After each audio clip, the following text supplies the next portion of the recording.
ফাতেমা রে,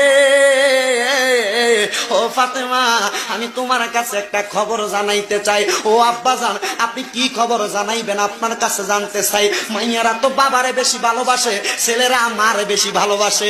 ফাতেমা চোখের পানি ছেড়ে কয়, বাবা, ও বাবা, আপনি কি বলবেন বলেন না রে আব্বা।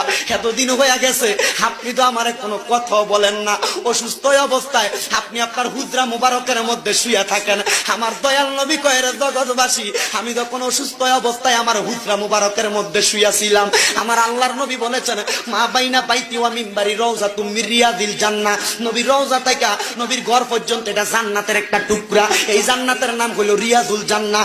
আমার দয়াল নবী কয়, এই উম্মতের দলেরা, আমি নামাজ যখন পড়তো মদিনার ভিতরে মানুষেরা, আমি আমার ঘর মুবারকের মধ্যে শুয়েছিলাম। শুয়ে থাকা অবস্থায় আমি জানালার পর্দাটা সরাইয়া দেখি আমার আবু বকর ইমামতি করে রে।